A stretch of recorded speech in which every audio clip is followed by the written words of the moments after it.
జ్యోతిష్య శాస్త్రంలో అత్యంత ప్రముఖమైనది నష్ట ప్రశ్న. అంటే ఎవరైనా ఒక వస్తువు పోగొట్టుకొని మన దగ్గరికి వచ్చినప్పుడు ఆ వస్తువు దొరుకుతుందా లేదా, ఆ వస్తువు ఏంటి, దొంగ ఎవరు, ఇటువంటి విషయాలు చెప్పడం అనేది అత్యంత కఠినమైనటువంటి ఒక ప్రశ్నగా మనం దాన్ని భావిస్తూ రావాలి. కాకపోతే ఏమంటే ఈ నష్ట ప్రశ్న అధ్యాయాన్ని ఎవరైతే బాగా అధ్యయనం చేస్తారో వాళ్ళకి ఇది పెద్ద సమస్య అయితే కూడా కాదు.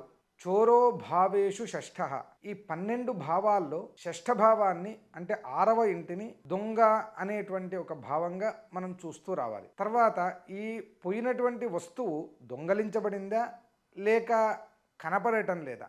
అంటే కొన్నిసార్లు ఏమైపోతుందంటే మనం ఇంట్లో పెట్టింటాం, ఆ వస్తువు కనపడదు, అప్పుడు ఇది ఎవరో దొంగలించినారు అనేటువంటి ఒక భావనకు మనం వచ్చేస్తాం. కానీ కొన్నిసార్లు అది అక్కడనే ఎక్కడనో ఉంటుంది. అంటే అక్కడనే ఎక్కడనో ఉందా లేదంటే ఎవరన్నా దాన్ని తస్కరించినారా, ఈ రెండింటిని ఏ విధంగా తెలుసుకోవాలి. లగ్నం పశ్యతి చేత్ నిజాంశ గృహగః ఖేటో ధనన్నోహృతం తత్రైవాస్థి రిపోరిదం రిపుగృహే అనుకొని అక్కడ చెప్తూ వస్తారు. లగ్నం పశ్యతి చేత్ నిజాంశ గృహగః అంటే ఎవరన్నా మన దగ్గరికి వచ్చి మా వస్తువు కనబడటం లేదు, ఎవరో దొంగలించినారో లేదంటే అది దాని పరిస్థితి ఏంటి అని వచ్చి అడిగినప్పుడు